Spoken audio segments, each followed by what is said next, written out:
अस्सलामु अलैकुम व रहमतुल्लाह।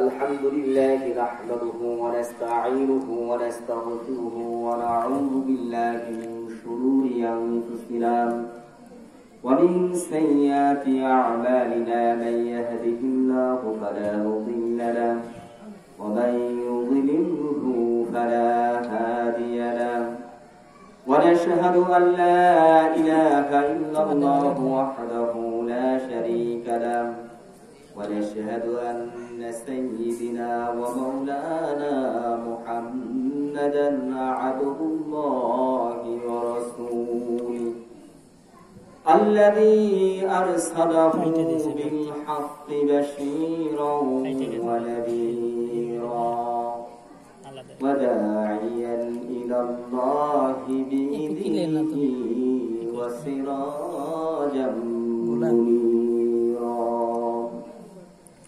أما بعد فقد قال الله تعالى في كلامه المجيد والفرقانه الحميد: أعوذ بالله من الشيطان الرجيم.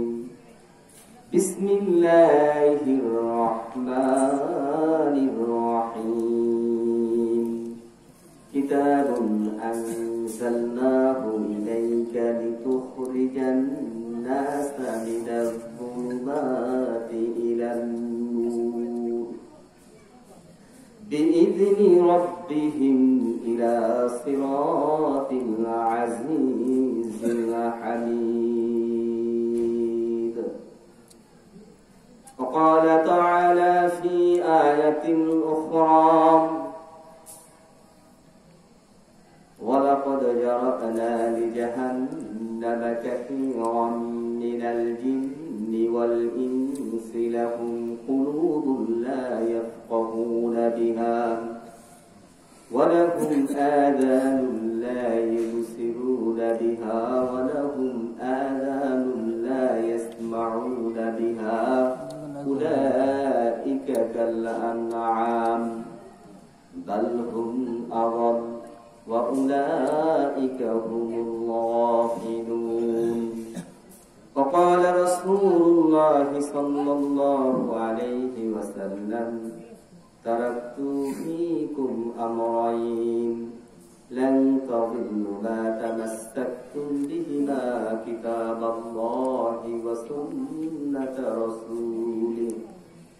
صدق الله العلي العظيم وصدق رسوله النبي الكريم.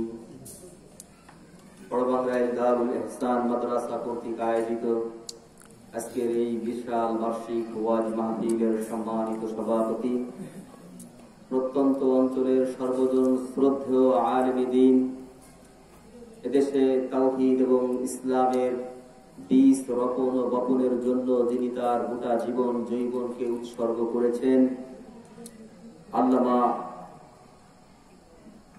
হযরত পুরুরার হুজুর দামাত বারকাতুহুম নাদ্দাজিলহুল আলী প্রধান অতিথিরা আসন অলঙ্কৃত করবেন। এদেশের আলোড়ন সৃষ্টিকারী এবং প্রখ্যাত আলেমে দ্বীন, বিশিষ্ট ইসলামী চিন্তাবিদ আল্লামা মুফতি ইয়াহিয়া মাহমুদ সাহেব দামাত বারকাতুহুম ঢাকা আলোচনা পেশ করবেন। রাহবারে শরীয়ত ও তরিকত হযরত হুসাইন আহমদ মাদানী রহমাতুল্লাহ আলাইহির একান্ত স্নেহভাজন, আমরা জানি বাংলাদেশের সর্বজন শ্রদ্ধেয় আলেমে দ্বীন আহমদ শফি সাহেব রহমাতুল্লাহ আলাইহি এবং তারই অত্যন্ত একজন স্নেহাস্পদ এবং স্নেহভাজন এবং তার একান্ত ছাত্র এবং খলিফা মুফতি ইসমতুল্লাহ কাসেমি পীর সাহেব নগরকান্দা দামাত বারকাতুহুম নাদ্দাজিলহুল আলী আলোচনা পেশ করবেন জনাব হাফেজ মাওলানা শিহাবউদ্দিন সাহেব। আলোচনা পেশ করেছেন অন্যান্য উলামায়ে হযরত এবং প্রত্যন্ত অঞ্চলের বিভিন্ন মহল্লা থেকে এই শীতের মাঝেও কোরআন এবং হাদিসের প্রেম, মহব্বত, ভালোবাসায় উদ্বুদ্ধ হয়ে সমাগত সম্মানিত শ্রদ্ধেয় তৌহিদি জনতা, পর্দা পর্দার অন্তরালের আমার সম্মানিত পর্দাশীল মা ও বোনেরা, দিল থেকে মন থেকে গভীর শ্রদ্ধা ভক্তির সাথে আমরা সেই মহামহিয়ান আল্লাহ রাব্বুল আলামিনের দরবারে কালেমাতুশ শুকর আদায় করি, যিনি অত্যন্ত দয়া করে আমাদেরকে আজকের এই পাপে তাপে জর্জরিত সমাজের দুর্গম পথ পেরিয়ে আজকের এই কোরআনের মজলিসে কোরআনের প্রেম মহাব্বত ভালোবাসার দেশটাতে একত্রিত করা হওয়ার এবং একত্রিত হওয়ার তৌফিক দান করেছেন। এজন্য সকলেই দিল থেকে মহাব্বতের সাথে শুকরিয়া আদায় করি, আলহামদুলিল্লাহ। সম্মানিত হাজিরিন, আজ আমাদের বিশ্ব পরিস্থিতির দিকে যদি লক্ষ্য করি, অসংখ্য অগণিত ফিতনা ফাসাদ আজ মুসলমানদেরকে চতুর্মুখী আক্রমণ করে যাচ্ছে। কিভাবে মুসলমানদের জান, মাল, ঈমান, ইজ্জত, আবরুকে হরণ করা যায়, বিশেষ করে মুসলমানদের ঈমানের মতন শ্রেষ্ঠ দৌলত, মহান দৌলতকে কিভাবে হরণ করা যায়, আজ সেই ষড়যন্ত্র চক্রান্ত নানান ভাবে চলছে। অমাবস্যার রাত যেরকম কঠিন বিভ্রান্ত করা হয়, মানুষ পথ চলতে কষ্ট পায়, ইচ্ছা থাকে এক পথে যাইতে, চলে যায় অন্য পথে, কারণ তাদের সামনে আলো যদি না থাকে। সম্মানিত তৌহিদি জনতা, এই পৃথিবীতেও হকের উপর চলতে গেলে নানানমুখী শিরকের অন্ধকার, বিদাতের অন্ধকার, কুফরির অন্ধকার মানুষের সামনে আসে। মানুষ বিভ্রান্ত হয়, দিগ্ভ্রান্ত হয়, পথভ্রষ্ট হয়, কেউ ইচ্ছায় কেউ অনিচ্ছায়। অনেকে তো ইচ্ছা করেই হককে, সত্যকে প্রত্যাখ্যান করে বাতিলকে গ্রহণ করে নেয়, অন্যায় পথকে গ্রহণ করে নেয়, জান্নাতের পথকে বাদ দিয়ে জাহান্নামের পথকে অবলম্বন করে। আবার সমাজে অনেক মানুষ আছে, তাদের ইচ্ছা না জাহান্নামের পথে চলা, অন্যায়ের পথে চলা, তাদের ইচ্ছা আছে হকের পথে থাকতে, হকের পথে চলতে, জাহান্নাম থেকে বাঁচতে, জান্নাতের দিকে যাইতে। কিন্তু তাদের সামনে আলো না থাকার কারণে তারা অনিচ্ছাকৃত পথভ্রান্ত হয়ে যায়, পথভ্রষ্ট হয়ে যায়। সে অজ্ঞতা বশত সেই ভ্রান্ত পথকে সঠিক পথ মনে করে তার জীবন জৈবনকে সেই পথে চালিয়ে দেয়। এজন্য আল্লাহ রাব্বুল আলামিন পথকে যুগে যুগে মানুষের সামনে দেখানোর জন্য, স্পষ্ট করে দেওয়ার জন্য আল্লাহ পাকের পক্ষ থেকে কিতাব নাজিল করেছেন। এবং শুধু কিতাব নাজিল করেই আল্লাহ ক্ষান্ত হননি, এই কিতাবের আলোকে যুগে যুগে আল্লাহ পাক নবী রাসূলকে দুনিয়াতে প্রেরণ করেছেন, যারা এই থিওরিক্যাল কিতাব অনুযায়ী প্র্যাকটিক্যালি ভাবে মানুষকে দ্বীন শিখাবে, ঈমান শিখাবে, ইসলাম শিখাবে, কোনটা হক, কোনটা বাতিল, কোনটা আলো, কোনটা অন্ধকার, কোন রাস্তা জান্নাতের, কোন রাস্তা জাহান্নামের, এটা তারা হাতে কলমে মানুষকে দেখানোর জিম্মাদারি এবং দায়িত্ব যুগে যুগে পালন করেছে। আজ যদি কেউ আল্লাহর সেই কিতাবকে বাদ দিয়ে, যুগে যুগে নবী রাসূলগণের সেই নির্দেশিত পথকে বাদ দিয়ে, নিজেদের মন মস্তিষ্ক প্রসূত চিন্তা চেতনার আলোকে যদি পথ চলতে চায়, তাহলে সে কঠিন কালেও সঠিক পথ পাবে না।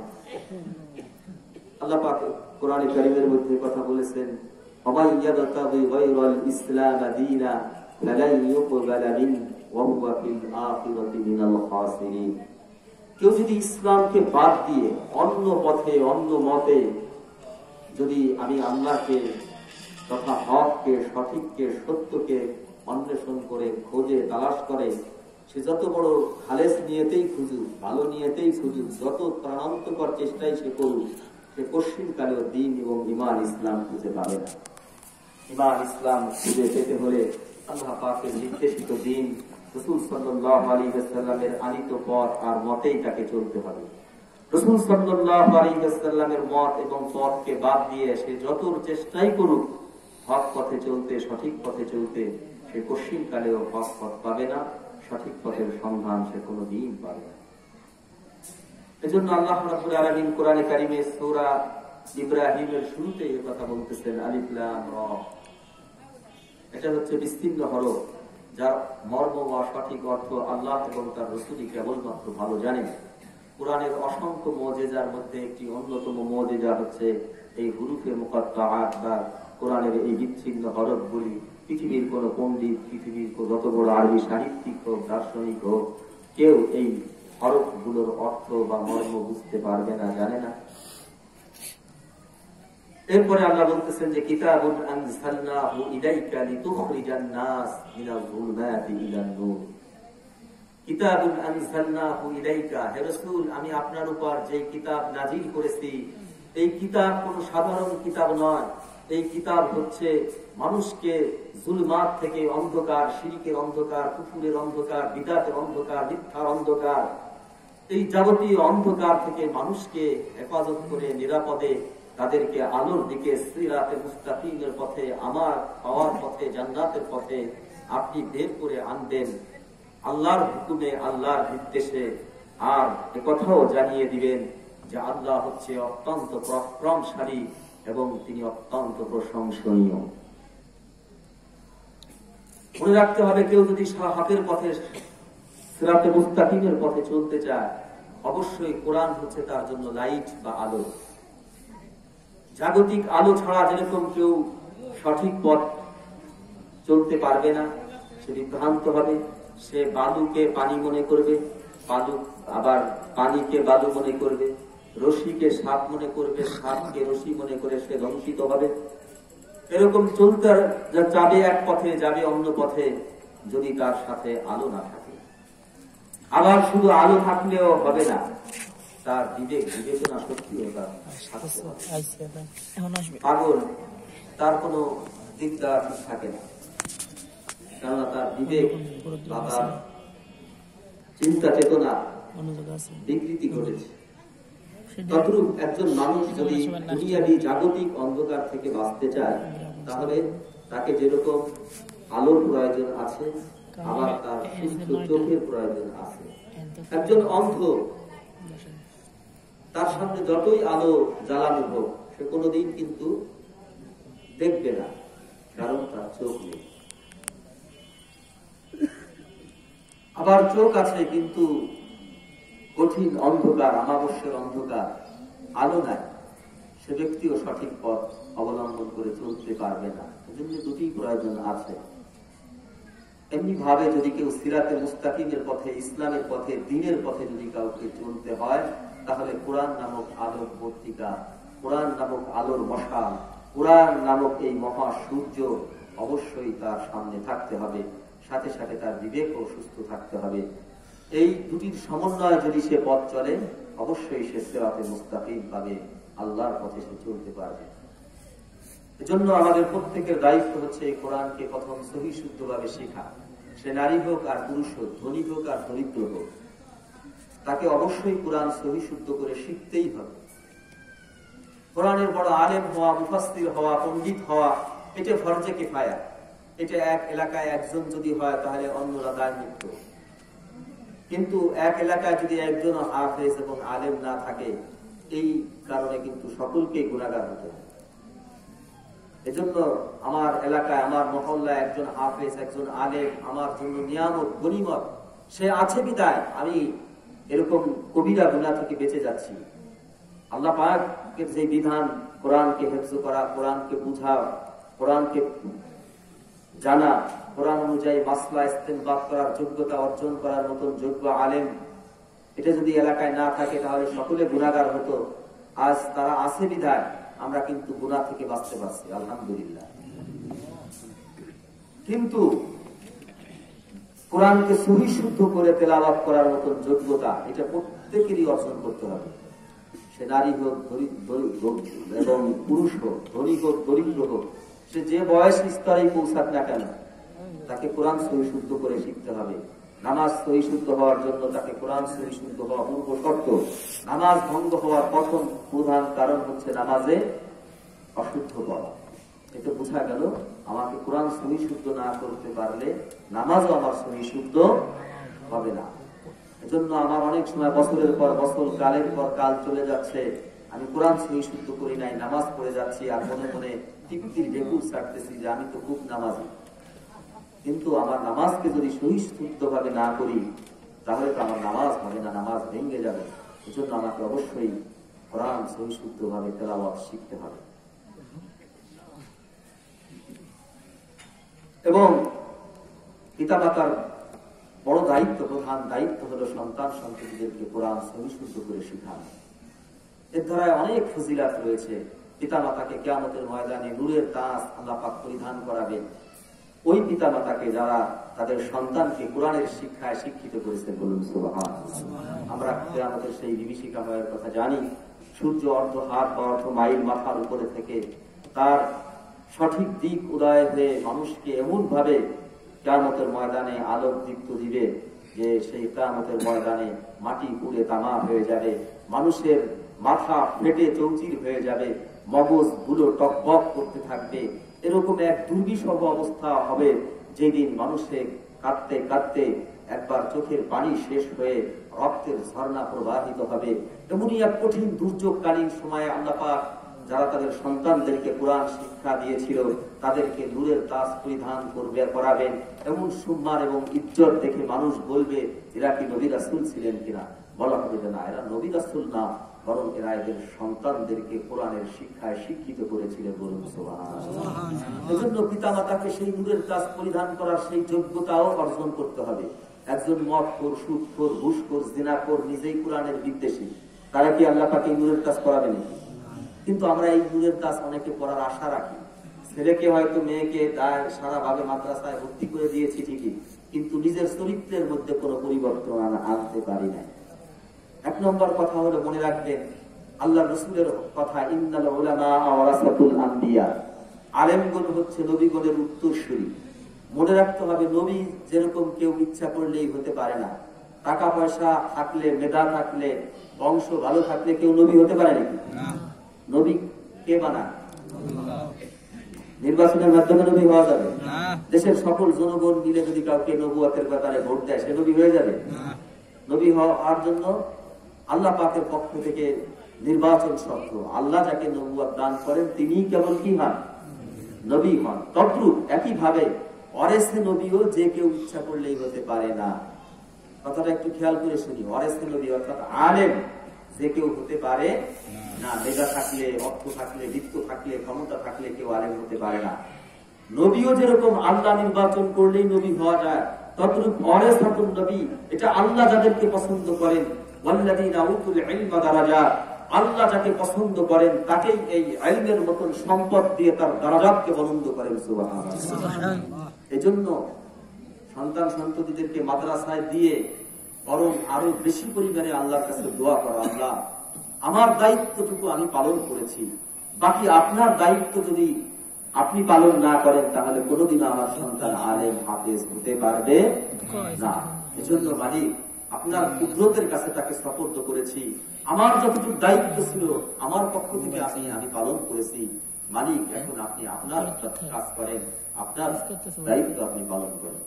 আপনি তাকে ওয়ারিসে নবী বানান, হক্কানি আলেম বানান, হাফেজে কোরআন বানান। এইভাবে দোয়া করতে হয়, আল্লাহর কাছে কান্নাকাটি করতে হয়, চোখের পানি ছাড়তে হয়। তা না হলে শুধু মাদ্রাসায় ভর্তি করায় দিলেই কিন্তু কি হয় না? আলেম হয় না। এই কথাটা মনে রাখবো ভাই। এজন্য সেই পিতা মাতাকেও হকের পথে চলতে হয়, হকের পথে থাকতে হয়। কেননা কিয়ামতের ময়দানে সেই কঠিন দিন মুহূর্তে আল্লাহ পাক নূরের তাজ পরাবে, এটা কি এমনি এমনিতে? এজন্য খুব খুব খেয়াল করবো, সন্তান সন্ততিদেরকে মাদ্রাসায় দিয়ে আল্লাহর কাছে বেশি বেশি কান্নাকাটি করে অবশ্যই দোয়া করব। মনে রাখবো, সন্তানকে ইলমে দ্বীন শিক্ষা দেওয়ার চাইতে শ্রেষ্ঠ সম্পদ কোন পিতা মাতা তার সন্তানকে দিতে পারেন না। এটা রাসূল সাল্লাল্লাহু আলাইহি ওয়াসাল্লাম বলেছেন। আজ আমি মনে করি 5 বিঘা জমি যদি আমি সন্তানকে দিয়ে যেতে পারি, এটাই মনে হয় বড় কামিয়াবি। বিশাল ঘর এবং অট্টালিকার মালিক যদি বানায় যেতে পারি, বা কোনো ক্ষমতার চেয়ারে বা কোনো চাকরির পদ পদবিতে যদি বসাতে পারি, তাহলেই মনে হয় বড় কিছু দিলাম। আল্লাহ রাসূল সাল্লাল্লাহু আলাইহি ওয়াসাল্লাম বলেন যে না, পিতামাতার পক্ষ থেকে সন্তানকে দেওয়া সবচেয়ে বড় সম্পদ হলো আদব শিক্ষা দেওয়া, ইলমে দ্বীন শিক্ষা দেওয়া, তাদেরকে হাফেজ বানানো, আলেম বানানো। এর চেয়ে কোন শ্রেষ্ঠ সম্পদ কোন পিতা মাতা তার সন্তানকে দিতে পারে না। সম্মানিত মুসলিয়ানে কেরাম, সম্মানিত তৌহিদি জনতা, এর জন্য আমরা যারা সন্তানকে মহব্বত করি, ভালোবাসি, সন্তানের জন্য কার্যকর কিছু রেখে যেতে চাই, তাহলে আমাদের অবশ্যই দায়িত্ব হচ্ছে আমাদের সন্তানদেরকে ইলমে দ্বীন শিক্ষা দেওয়া। এজন্য আমাদের প্রত্যেক মুসলমানের দায়িত্ব হলো কোরআনের সাথে মহব্বত করা।